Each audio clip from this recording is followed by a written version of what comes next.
Muy bien, hermanos. Empezaremos pues con la prédica el día de hoy. Continuando con la serie, con la tercera parte de la serie, Jesús nos enseña a vencer las tentaciones. Bien, recordemos, hermanos, las dos tentaciones que hemos visto en las dos prédicas anteriores. En la primera tentación, antes de que se dé esta, vemos cómo Jesús es bautizado por Juan el Bautista en el río Jordán. Y la importancia del bautizo de Jesús es que Él es reafirmado por el Padre Celestial. La palabra de Dios dice que en cuanto Él fue bautizado, los cielos se abrieron y se escuchó una palabra del cielo que decía: este es mi Hijo amado, en quien yo tengo complacencia. Y de inmediato dice la palabra que bajó una paloma que era el Espíritu Santo. Es decir, bajó el Espíritu Santo en forma de paloma. Muy bien. Posteriormente, la palabra de Dios dice que el Espíritu llevó a Jesús al desierto por 40 días y 40 noches, y ahí es donde vienen las tentaciones del diablo a Jesús. La primera tentación, recordemos, es cuando nuestro Señor Jesucristo, después de ese tiempo, siente en su humanidad hambre y el diablo se le acerca a él y le reta diciéndole que si en verdad es Dios, que si en verdad es el Hijo de Dios, que convierta las piedras en pan. A lo cual nuestro Señor Jesucristo contesta que no solo de pan vive el hombre, sino de cada palabra que sale de la boca de Dios. En la segunda tentación vimos también cómo el diablo sube a Jesús a la parte alta del templo de Jerusalén y le dice que si en verdad eres Dios, que se tire al vacío, puesto que la palabra dice que los ángeles lo recogerán, no permitirán que caiga. A lo cual Jesús también responde con palabra de Dios que no tentarás al Señor tu Dios. Y es así, hermanos, como llegamos a los versículos de Mateo 4, 8 al 11, y leo la palabra. Dice: luego el diablo lo llevó a la cima de la montaña muy alta, le mostró todos los reinos del mundo y la gloria que hay en ellos. Te daré todo esto, dijo, si te arrodillas y me adoras. Vete de aquí, Satanás, le dijo Jesús, porque las Escrituras dicen: adora al Señor tu Dios y sírvele únicamente a Él. Entonces el diablo se fue y llegaron ángeles a cuidar a Jesús. Amén. Aunque queda muy claro, hermanos, que este pasaje de Jesucristo en la Biblia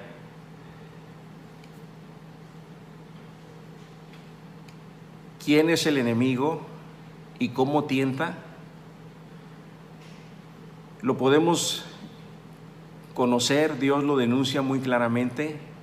¿Cómo es que este enemigo tienta?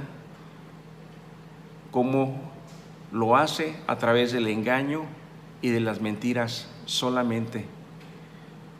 Fuera de esto no tiene ningún poder, absolutamente ningún poder, el diablo, más que engañar y mentir. El engañador, vemos aquí que vuelve a insistir sobre la humanidad de Jesucristo, sobre la humanidad de Jesús, queriendo despertar en él codicia.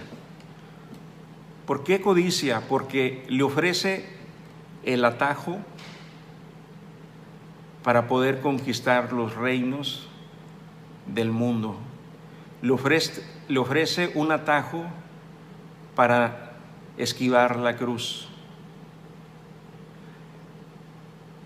Y eso es lo que Satanás en el fondo intentaba: disuadir, engañar a Jesús con la misión de la cual él había sido encargado, de conquistar las naciones y el mundo, pero hacerlo de una manera diferente a la voluntad del Padre.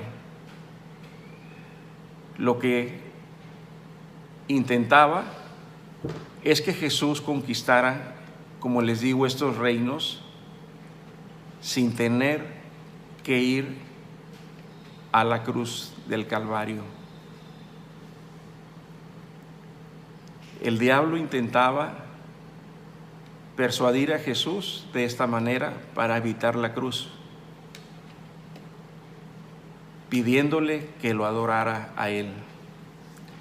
Desde luego, hermanos, que la misión, como les comento, de Jesús era conquistar a las naciones y el mundo, ganar estas almas para nuestro Señor, Dios y Salvador.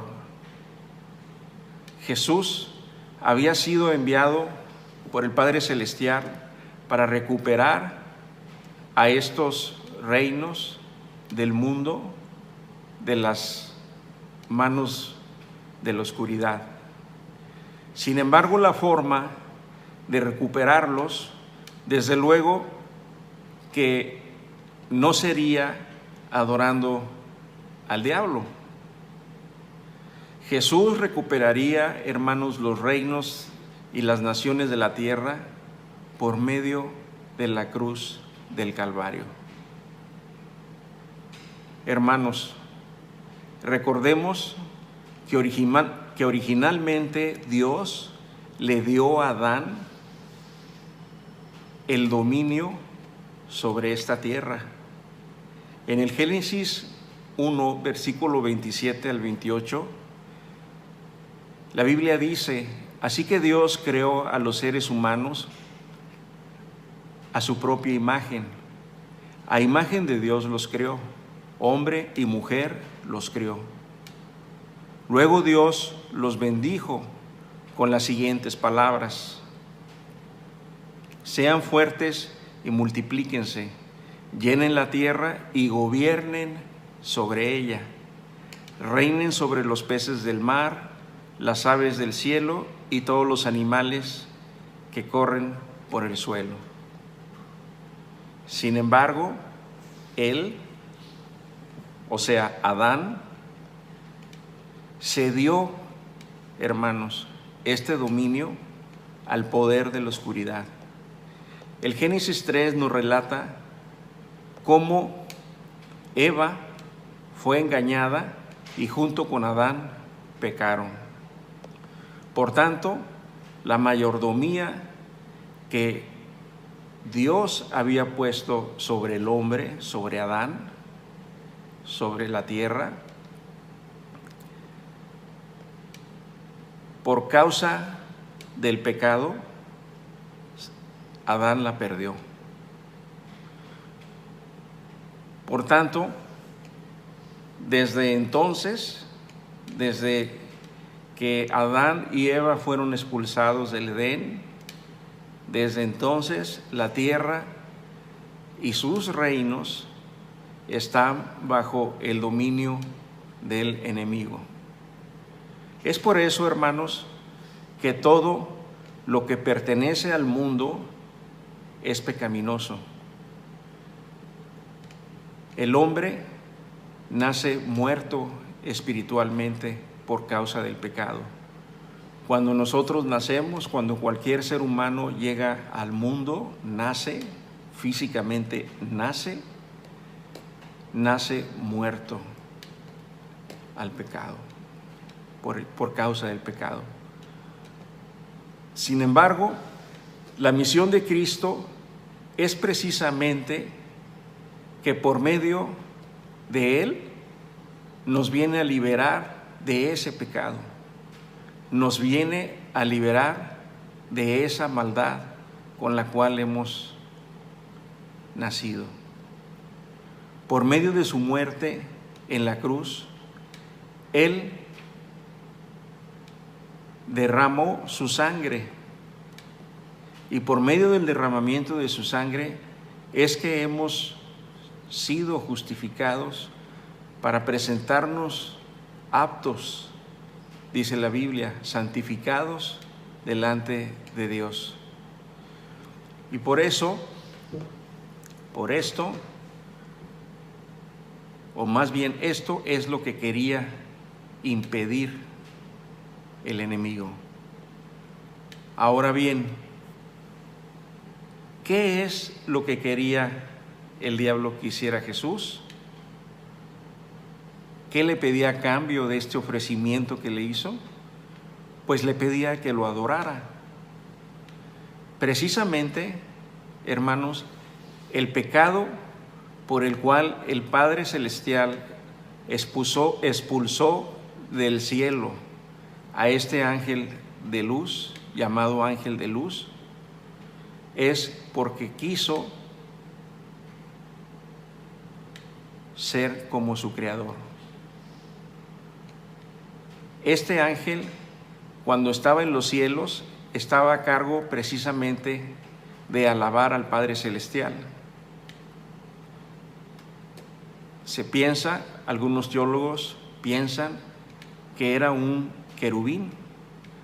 Los querubines son los seres celestiales que están más cerca de la presencia del Padre Celestial.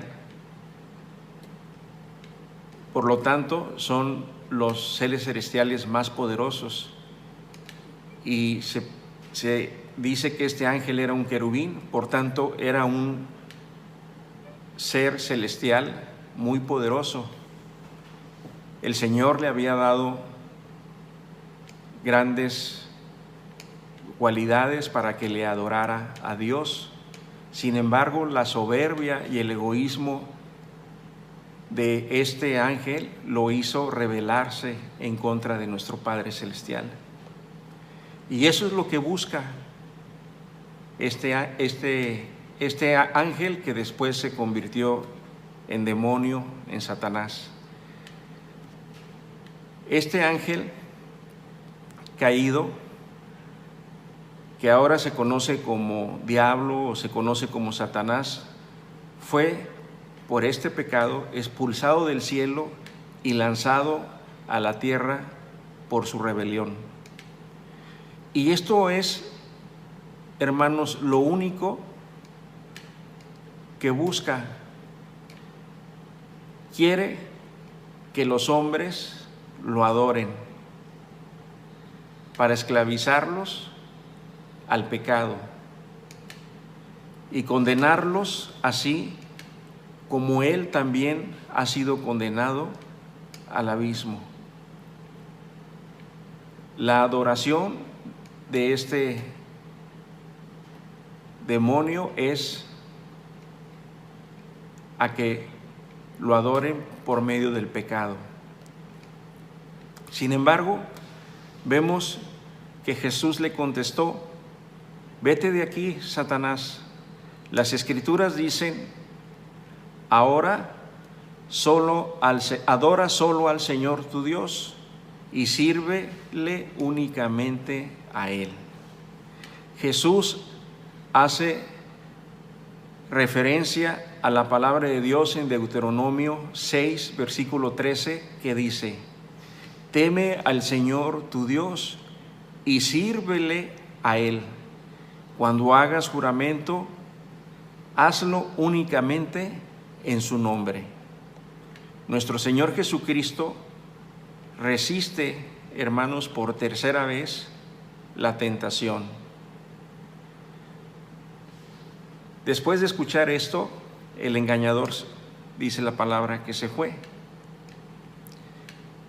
¿Qué significa el hecho de que dice la palabra que Satanás se fue? Muy claro, hermanos, Jesucristo ganó. Jesús lo venció. Jesús lo venció porque reconoció la manera en la cual el enemigo ataca. Reconoció perfectamente Jesús la manera en la cual el enemigo lo quiso distraer de su propósito santo a través del engaño y la mentira. De esta manera, hermanos, Jesucristo nos muestra y nos enseña la manera, nos muestra la forma en que el engañador tratará de socavar nuestra fe.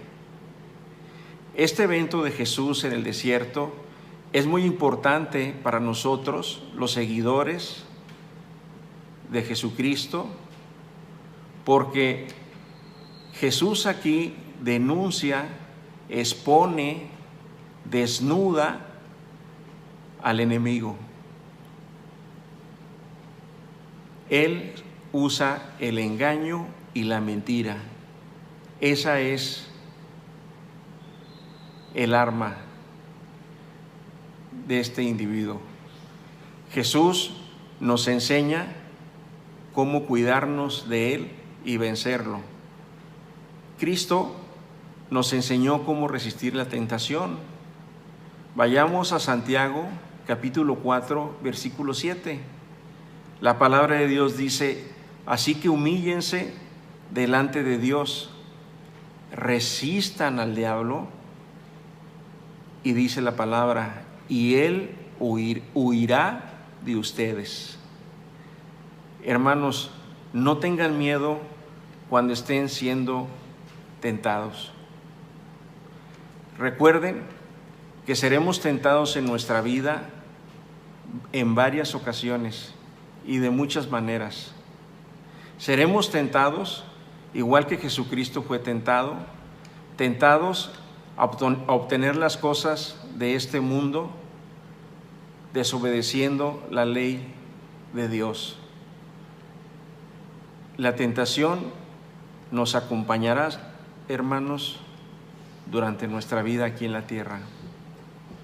Todos los seres humanos experimentamos y experimentaremos las tentaciones.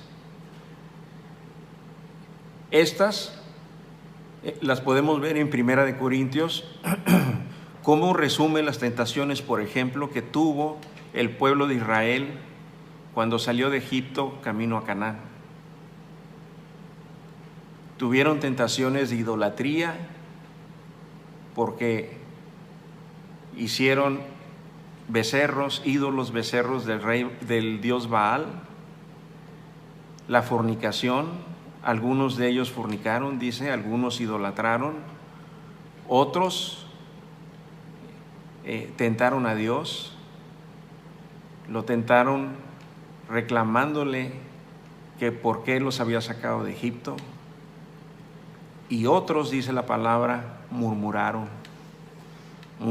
en contra de Dios, en contra de Moisés y de Aarón.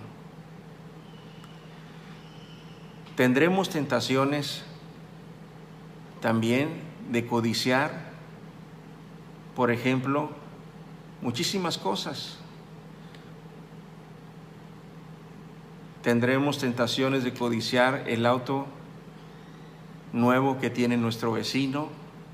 Tendremos la tentación de aprovechar la distracción o el error de un hermano para aprovecharnos de él o despojarlo o sacar provecho de algo.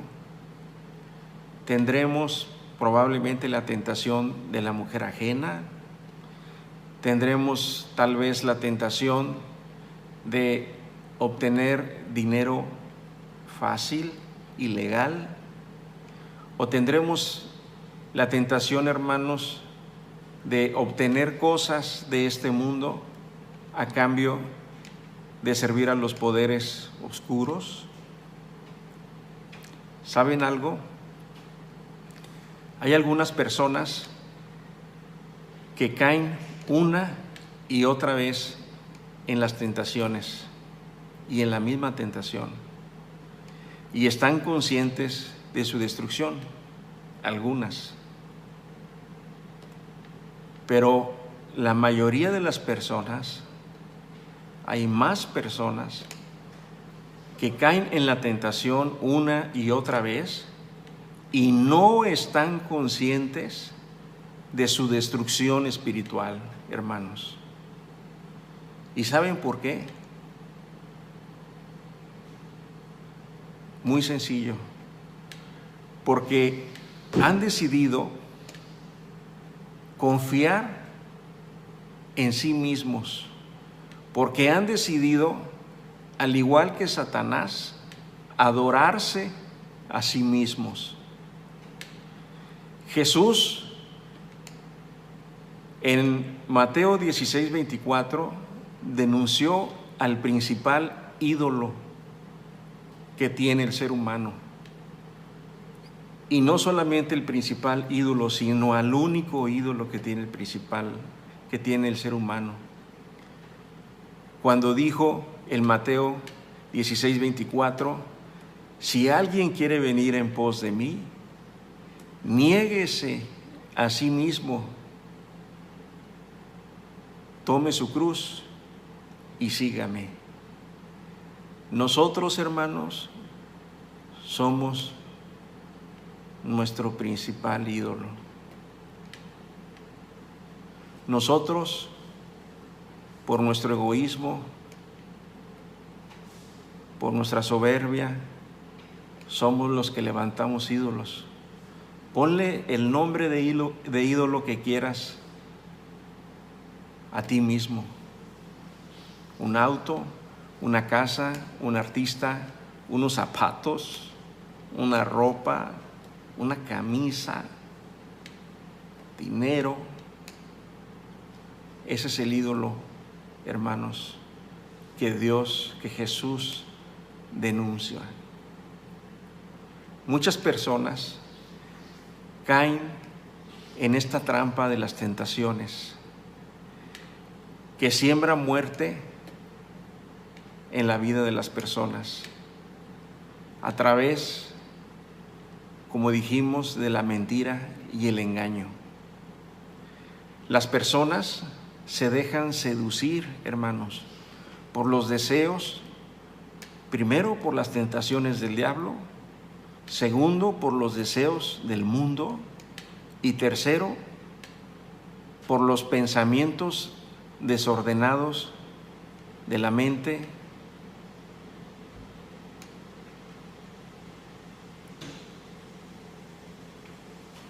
Y esto los lleva a pensar, a creer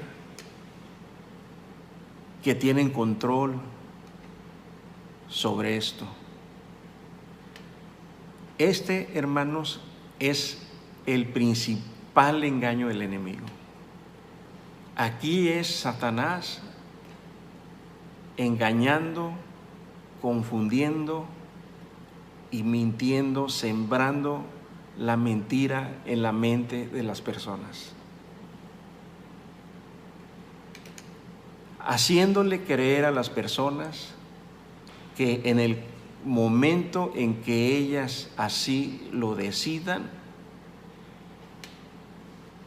van a dejar de pecar o hacer esa práctica de pecado. Esta es la principal mentira que siembra en las mentes el enemigo. Por ejemplo, les voy a poner ejemplos. Las personas que beben, las personas que tienen la adicción de la bebida, creen totalmente esta mentira. Creen que pueden dejar de beber cuando ellos lo decidan. Y no es así. Están presos y esclavizados a su pecado. Lo mismo sucede con las personas que tienen adicciones a sustancias, a drogas, a medicamentos.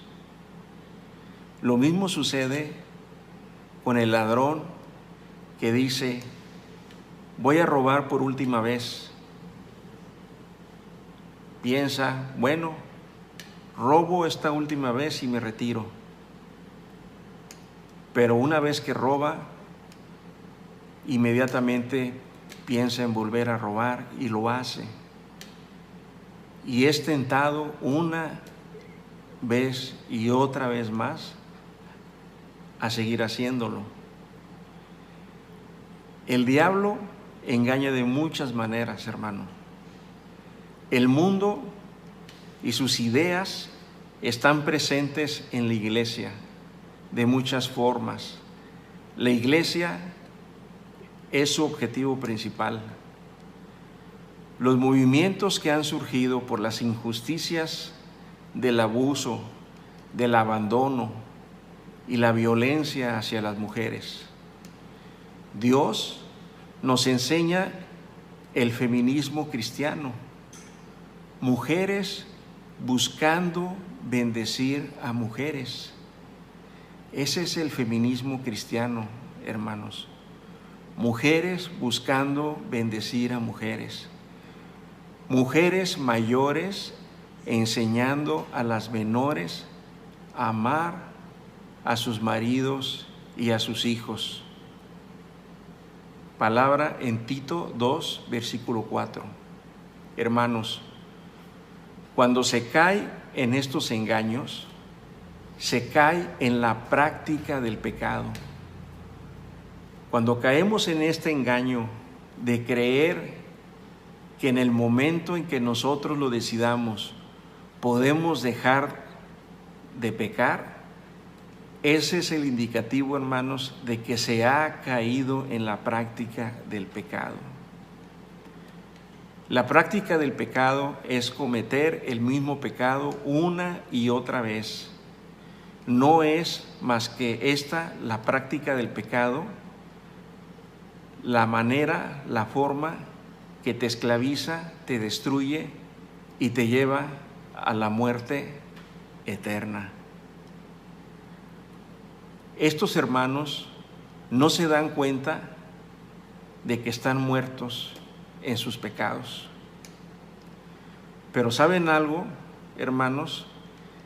Estas personas no se dan cuenta del engaño porque una de las consecuencias del pecado es que toma el control de sus vidas y el pecado los va llevando paulatinamente a la muerte espiritual. Esto que voy a decir probablemente no les guste a algunos, pero hermanos, yo quiero decirles hoy que si alguno de ustedes está batallando con la práctica del pecado, está en graves problemas. No has resistido la tentación y has caído en ella. No se pretende señalar ni juzgar a nadie, sino más bien exhortar a el arrepentimiento verdadero, hermano. Si tú estás en esa condición, está el arrepentimiento verdadero. Hay una solución, hermano. No a el arrepentimiento fingido. Ese no vale. Ese no salva. El arrepentimiento fingido o el arrepentimiento, les diría yo, emocional. Aquel que se siente en un momento pasa el momento y se te olvidó y regresas a la práctica del pecado. Ese arrepentimiento fingido, ese arrepentimiento emocional, hermanos, no salva. Esa es una mentira del diablo. El arrepentimiento verdadero, hermanos, transforma la vida de las personas. El arrepentimiento verdadero transforma tu vida. Solo con el arrepentimiento verdadero tienes poder del Espíritu para librarte del pecado y de las tentaciones. Cuando el arrepentimiento es verdadero, la palabra de Dios es muy clara. Nos dice que Dios nos sella con el Espíritu Santo. Y si el Espíritu Santo, si ese arrepentimiento es verdadero, el Espíritu Santo está dentro de ti en tu vida, actuando y moviéndose y reconviniéndote y llamándote una y otra vez más a dejar la práctica del pecado. Por eso les digo, dice en Gálatas 5:16, por eso les digo, dejen que el Espíritu Santo los guíe en la vida. Entonces no se dejarán llevar por los impulsos de la naturaleza pecaminosa. La naturaleza pecaminosa desea hacer el mal, que es precisamente lo contrario de lo que quiere el Espíritu. Y el Espíritu nos da deseos que se oponen a lo que desea la naturaleza pecaminosa. Estas dos fuerzas luchan constantemente entre sí. Entonces ustedes no son libres para llevar a cabo sus buenas intenciones. Hermanos, una vez que hemos recibido a Jesús como nuestro Dios y Salvador, ya no estamos más muertos espiritualmente. Tenemos el Espíritu Santo dentro de nosotros que nos ayuda a llevar esta batalla que es la santificación diaria y constante para que el Espíritu se sobreponga sobre los deseos pecaminosos de nuestra carne. Hermanos, Jesús venció las tentaciones. Posteriormente dice la palabra, Jesús vuelve a vencer una vez más y para siempre a Jesús, a Satanás, como en la cruz del Calvario. Jesús con su muerte derrota para siempre al enemigo.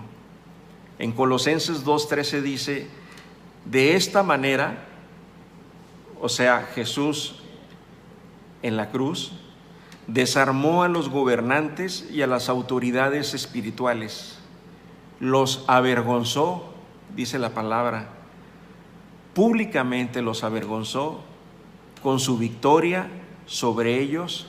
¿En dónde? En la cruz. Amén. Dios te dice a través de estas palabras que si estás con Jesús, las tentaciones de Satanás, las ideas del mundo y los deseos desordenados del corazón y de la mente no tienen poder sobre ti. Termino con esto, hermanos. Al final, en Mateo 4, en el verso 11, la palabra dice que vinieron los ángeles a cuidar a Jesús. Este término de cuidar se traduce del griego original. El significado real de esta palabra, de la traducción de esta palabra del griego al español, significa hacerse cargo o a alimentar. Por tanto, este versículo termina diciendo, y los ángeles vinieron a alimentar a Jesús. ¿Por qué vinieron a alimentar a Jesús? Porque recordemos que después de 40 días y 40 noches en el desierto, empezó diciendo la palabra, y Jesús tuvo hambre. El Padre Celestial mandó a Jesucristo, a su Hijo, la provisión del alimento en el momento adecuado, de la forma adecuada, con las personas, en este caso ángeles, adecuados. De tal manera que podemos ver que aquí se cumple lo que dijo el rey David en el Salmo 91:11, que vimos en alguna prédica anterior. Y se cumple a cabalidad esta promesa de Dios. En el Salmo 91:11 dice, pues Él ordenará a sus ángeles que te protejan por donde vayas. Esta promesa, hermano, es una promesa de nuestro grandioso Dios, de nuestro Padre Celestial. Esta es la promesa, hermanos, del Dios viviente. Es la palabra revelada al rey David en el Salmo 91. Por tanto, no temas, hermano. No permitas que el enemigo o las tribulaciones de este mundo aplasten tu fe. No permitas que el enemigo, por medio de la tentación, de las cosas de este mundo, te aleje del propósito santo que Dios ha puesto en tu vida. Dios escribió tu nombre en el libro de la vida del Cordero desde antes de la fundación del mundo, y tiene un propósito desde antes de que tú nacieras, desde hace miles de años, desde antes de la creación. Tiene un propósito para tu vida. Cristo, hermanos, quiere tener una relación personal, una relación íntima, cercana a tu corazón, contigo. Él te ama. La palabra dice que Dios nos amó primero. Por tanto, estemos confiados y seguros en su amor. Su amor es más grande. Nosotros no podemos amarlo como Él nos ama a nosotros. Él siempre será más que nosotros. Porque su amor, el amor de Dios, dice la Biblia, dura para siempre. Hermanos, si en espíritu y en verdad hemos recibido a Jesucristo como nuestro Dios, Rey y Salvador, Él nos ha equipado con su Espíritu, quien nos da poder de lo alto para vencer todas las tentaciones que tendremos en nuestro caminar en la vida. Nos da poder de lo alto para vivir una vida en victoria, una vida santificada, apartada para nuestro amado Dios Jesucristo. Hermanos, podemos resumir de esta forma que les voy a comentar, la santidad que produce la cruz. Produce tres cosas. Si eres de los que te gusta apuntar, apúntalo. La santidad que produce la cruz, la muerte de Jesús en la cruz, son tres cosas. La redención. Número uno, la redención. Nos redimió. Es decir, nos purificó, nos santificó. Por medio de su muerte nos limpió del pecado, nos limpia del pecado y nos hizo criaturas nuevas. La segunda,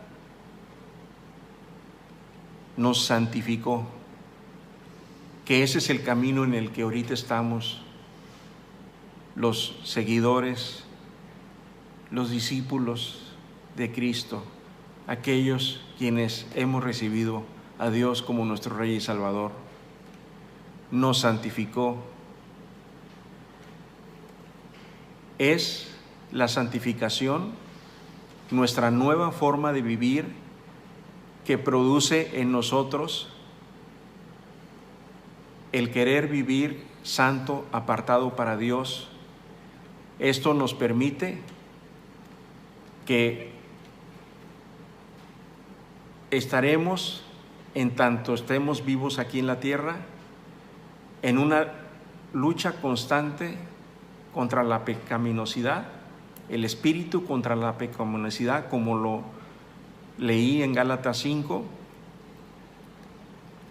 y eso hará que cada vez, si es que llegáramos a caer, iremos de nuevo a pedir perdón a Dios, pero estaremos cada vez siendo seguidores más maduros en la fe. Llevaremos a cabo este proceso de santificación aquí en la tierra. Y la tercera cosa que produce la santificación de la muerte de Jesús en la cruz es la glorificación, que es cuando nuestra pecaminosidad muere, y muere para siempre con nuestro cuerpo físico. El alma se desprende de nuestro espíritu, el alma se muere, queda aquí, queda solamente el espíritu, de tal manera de que ahora sí quedamos totalmente santos y puros para poder estar frente a la presencia de Dios. Amén.